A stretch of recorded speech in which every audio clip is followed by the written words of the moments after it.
Hi friends, இசை விஷால் சீரியலில் ஒரு அட்டகாசமான ரிவ்யூ பற்றி தான் இந்த வீடியோவில் பார்க்க போகிறோம். அதுக்கு முன்னாடி நம்ம சேனலை சப்ஸ்கிரைப் பண்ணாதவங்க கீழே இருக்கிற சப்ஸ்கிரைப் பண்ண கிளிக் பண்ணிவிட்டு பக்கத்தில் இருக்கிற பெல் ஐக்கனையும் கிளிக் பண்ணிவிடுங்க. இங்கே பார்த்தோன்னா நம்ம இசையை சுபத்ரா வீட்டை விட்டே துரத்தி அடித்ததும் உடனே இசை ஒரு கோவிலில் ரொம்ப வருத்தப்பட்டு அழுதுட்ருக்காங்க. இந்த பக்கம் பார்த்தோன்னா நம்ம விஷால் நேராக வீட்டுக்கு இசை இசை அப்படின்னு கூப்பிட்டுட்டு இருக்காங்க. என்ன ஸ்ரீஜா, புதுசா இவன் வீட்டுக்கு வராததுமா இசையை கூப்பிட்டுட்டு இருக்கான். அதான் அக்கா எனக்கு ஒன்றும் புரியல அப்படின்னுட்டு ஸ்ரீஜா சிந்தாமணிக்கிட்ட சொல்கிறாங்க. வாப்பா விஷால், என்ன ஆச்சுப்பா அப்படின்னதும், ஆமாம் இசை எங்க பாட்டி அப்படின்னதும், அப்பா அது இசை வீட்டை விட்டே போயிட்டா அப்படின்னு பாட்டி சொல்கிறாங்க. என்ன பாட்டி சொல்கிறீங்க, இசை வீட்டை விட்டு போயிட்டாளா, எனக்கு புரியல அப்படின்னதும் நடந்த அத்தனை விஷயத்தையும் சொல்கிறாங்க. இதை கேட்ட விஷால் செம்ம கடுப்பாயிட்டு, யாரை கேட்டு இசையை வீட்டை விட்டு அனுப்புனீங்க அப்படின்னுட்டு உடனே விஷால் இசையை கூப்பிடுறதுக்காக வீட்டை விட்டு கிளம்புறாங்க. அங்கே பார்த்தோன்னா இசைக்கு ஃபோன் போட்டு பார்க்குறாங்க. இசை ஃபோன் எடுக்கிற மாதிரி இல்லை. உடனே இசை கோவிலுக்கு தான் போயிருப்பா அப்படின்னு புரிஞ்சுக்கிட்டு விஷால் நேராக இசையை பார்க்குறதுக்காக கோவிலுக்கு வந்துடுறாங்க. இசை யாரை கேட்டுட்டு வீட்டை விட்டு வெளியில் கிளம்ப நம்ம வீட்டுக்கு போகலாம் அப்படின்னதும், இல்லை விஷால், சுபத்ரா என்னை வீட்டை விட்டு துரத்தி அடிச்சிட்டாங்க. நான் இனி அந்த வீட்டுக்கு வரதுல அர்த்தம் இல்லை விஷால், நான் வரல, நீ போ அப்படிங்கிறது என்ன பேசிட்டு இருக்க. இங்கே பாரு, அவங்க எப்படி உன்னை வீட்டை விட்டு துரத்துவாங்க. இங்கே பாரு, அந்த வீட்டில் இருக்கிற எல்லா உரிமையும் உனக்கு இருக்கு இசை, ஏன்னா நீ என்னோட வைஃப் அப்படின்னதும் இது கேட்டதும் நம்ம இசைக்கு என்ன பண்ணுறனே புரியல. அவ்வளோ சந்தோஷம். என்ன விஷால் சொன்னேன், இங்கே பாரு, நீ என்னோட வைஃப், அந்த வீட்டில் இருக்கிற எல்லா உரிமையும் உனக்கு இருக்கு, வா போகலாம் அப்படின்னு இசையோட கையை பிடிச்சி நேராக வீட்டுக்கு அழைச்சிட்டு வராங்க. விஷால், நில்லு, ஆமாம் யாரை கேட்டு இவளை வீட்டுக்கு கூட்டிகிட்டு வர, ஒழுங்கு மரியாதையா இவளை வீட்டை விட்டு துரத்து. ஏய், நான் உன்னை வீட்டை விட்டு வெளியில் போக சொன்னா இப்போ என் பிள்ளைய மைக்கி அவங்க கூட வீட்டுக்கு வரையா, ஒழுங்கு மரியாதையா வெளியில் போடி அப்படின்னு சுபத்ரா சொன்னதும், ஆமாம் கொஞ்சம் இருங்க, இப்போ இசை என்ன தப்பு பண்ணிட்டான்னு அவளை வீட்டை விட்டே துரத்துனீங்க சொல்லுங்க அப்படின்னதும், என்ன தப்பு பண்ணாளா, இந்த என்னோட வாழ்க்கையிலே நான் முக்கியமாக நினைக்கிறது சடங்கு சம்பிரதாயங்கள் சாஸ்திரங்கள், அதை வச்சு ஏமாற்றி உன்னை கல்யாணம் பண்ணிட்டு வந்திருக்கா விஷால். சொல்லப்போனால் எல்லாருக்கும் நம்பிக்கை துரோகம் பண்ணியிருக்கா துரோகி. அது மட்டும் கிடையாது, நம்ம வீட்டில் நடக்கிற அடுத்தடுத்த பிரச்சனைகளுக்கும் இவளோட ஜாதகம் தான் காரணம் அப்படின்னதும் இது கேட்டு விஷால் என்னம்மா எந்த காலத்தில் இருக்கீங்க, உங்களுக்கு வேணும்னா ஜாதக நம்பிக்கை அதுன்னு இருக்கலாம், அதுலலாம் எனக்கு நம்பிக்கையே இல்லை, இதெல்லாம் ஒரு மேட்டர்னு இசையை வீட்டை விட்டு துரத்திருக்கீங்க. இங்கே பாருங்கம்மா, உங்களுக்கு இசை தப்பாக பட்டிருக்கலாம், ஆனால் நான் இசை கழுத்தில் தாலி கட்டியிருக்கேன். அப்படி பார்த்தா இசை என்னோட பொண்டாட்டி.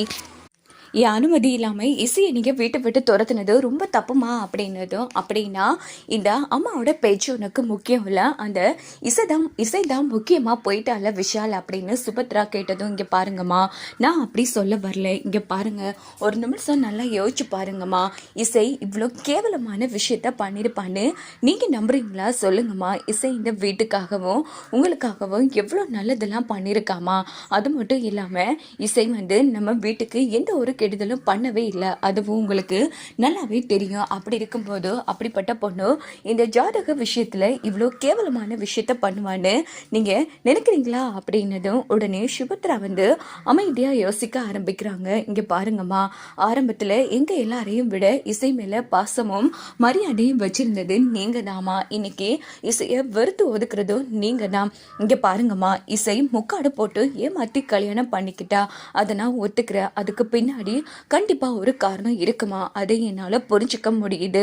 ஆனா இத்தனை நாளா இசை மேல நம்பிக்கை வச்சிருந்த உங்களால ஏமா புரிஞ்சுக்க முடியல.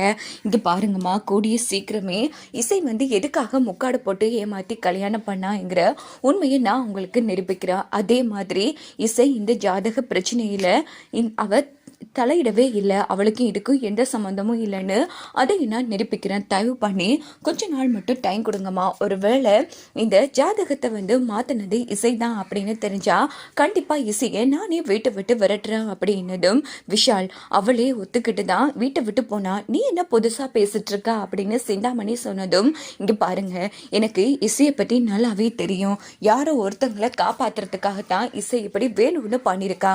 இந்த ஜாதக விஷயத்தில் யார் கோல்மாறு பண்ணாங்கன்னு எனக்கு நல்லா புரியுது. ஆனால் அதை நிரூபிக்கிறதுக்கு ஆதாரம் இல்லை, நான் ஆதாரத்தோட நிரூபிச்சு காட்டுறேன் அப்படின்னு ருக்மணியை பார்த்து சொல்கிறாங்க நம்ம விஷால். உடனே ருக்மணி அதிர்ச்சியாகிறாங்க. ஐயோ, நாம தான் இந்த கேள்வியில் பார்த்தோன்னு கண்டுபிடிச்சிட்டு தான் பேசுகிறானோ அப்படின்னு ருக்மணி யோசிக்கிறாங்க. சரி விஷால், நீயும் பொண்டாட்டி மேலே வச்சுக்கிற நம்பிக்கையை நான் பாராட்டுறேன். ஆனால் இந்த கேடித்தனமான வேலையை பார்த்தது உன் பொண்டாட்டி இசை தான்.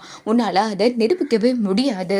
சரி, கொஞ்ச நாள் உனக்கு டைம் தரேன், அதுக்குள்ளே நிரூபிச்சேன்னா உனக்கு நல்லது, இல்லைனா நீயே கழுத்தை பிடிச்சி அவளை வெளியில் தள்ளணும் அப்படின்னதும் சரிம்மா இசை வா போகலாம் அப்படின்னு விஷால் இசையை கூட்டிட்டு உள்ளே போகிறாங்க. என்ன இது விஷால் கிட்ட புதிய மாற்றம் தெரியுது அப்படின்னு ராகவ் ரொம்ப சந்தோஷப்படுறாங்க. இந்த பக்கம் ஸ்ரீஜா ரூமில் செம்ம கடுப்பாகி பேசிட்டு இருக்காங்க. என்னக்கா இங்கே நடந்துட்டு இருக்கு? அவன் பாட்டுக்கு வந்தா பொண்டாட்டி பொண்டாட்டின்னு இசையை தூக்கி கொண்டு ஆடிட்டு இருக்கா. இங்க என்ன நடக்குது? அதான் ஸ்ரீஜா, எனக்கு ஒன்றும் புரியல. ஒரு வேளை நான் தான் எல்லாத்துக்கும் காரணங்கிற விஷயத்த விஷால் கண்டுபிடிச்சிட்டானா, அதான் எனக்கு பயமாக இருக்குது அப்படின்னும் போது உடனே சிந்தாமணி அதுக்கு வாய்ப்பே இல்லை. அப்படி ஒரு வேளை உண்மையை கண்டுபிடிச்சிருந்தா இந்நேரம் உன்னை கழுத்து பிடிச்சி வெளியில் தள்ளியிருப்பான். கண்டிப்பாக வேறு ஏதோ காரணம் இருக்குது ஸ்ரீஜா, அதை நாம் கண்டுபிடிக்கணுங்கிற மாதிரி சிந்தாமணியும் ஸ்ரீஜாவும் பேசிக்கிறாங்க. இன்னொரு பக்கம் பார்த்தோன்னா நம்ம இசைக்கிட்ட உடனே கையை பிடிச்சி மன்னிப்பு கேட்குறாங்க விஷால். தயவு பண்ணி என்னை மன்னிச்சிரு இசை அப்படின்னு போது விஷால் என்ன பண்ணிட்டு இருக்கீங்க, என்ன ஆச்சு உங்களுக்கு? இன்னைக்கு புது விஷாலை எனக்கு பார்க்குற மாதிரி இருக்கு. ஆமாம், என்னதான் ஆச்சு அப்படின்னதும் நடந்த அத்தனை விஷயத்தையும் சொல்கிறாங்க. நீ அந்த ஸ்ரீஜாவை பற்றி சொல்லும் போதெல்லாம் நான் நம்பாமல் உன்னை அவமானப்படுத்திருக்கேன், காயப்படுத்திருக்கேன். ஆனால் அது எல்லாத்தையுமே பொருட்படுத்தாமல் என் குடும்பமும் நானும் நல்லா இருக்கணும்னு எவ்வளோ அக்கறையாக நடந்துக்கிட்டேன் இசை. உன்னை போய் நான் புரிஞ்சிக்காம விட்டுட்டேனே. நான் அந்த ஸ்ரீஜா மேலே வச்சிருந்த காதலும் நம்பிக்கைண்டா உன் பேச்சு நம்ப விடாம பண்ணிட்டு என்ன மன்னிச்சிடு இசை அப்படின்னு போது விஷால் இப்போவாச்சும் அந்த ஸ்ரீஜாவை பற்றிய உண்மை உங்களுக்கு தெரிஞ்சதே, அது வரைக்கும் எனக்கு சந்தோஷம் விஷால். இங்கே பாருங்க, இப்போ கூட விவாகரத்து பண்ணுறதுக்கு நான் தயாராக தான் இருக்கேன். எப்படியோ நீங்கள் இந்த உண்மையை தெரிஞ்ச வரைக்கும் எனக்கு சந்தோஷம்தான் அப்படின்னதோ. இல்லை இசை, விவாகரத்து வரைக்கும் போக வேணாம். இங்கே பாரு, நீ என் வைஃப், அது மட்டும் இல்லாமல் அந்த ஸ்ரீஜாவுக்கு பின்னாடி யார் இருக்கா எல்லாத்தையும் கண்டுபிடிச்சி முதல்ல அவளை கழுத்தை பிடிச்சி வெளியில் தள்ளணும். அதுக்காகவாச்சும் நீ இந்த வீட்டில் இருக்கணும் இசை. தயவு பண்ணி என்னை விட்டு மட்டும் போயிடாத அப்படின்னதும் இசைக்கு என்ன பண்ணுறேன்னே புரியல. அவ்வளோ சந்தோஷப்படுறாங்க.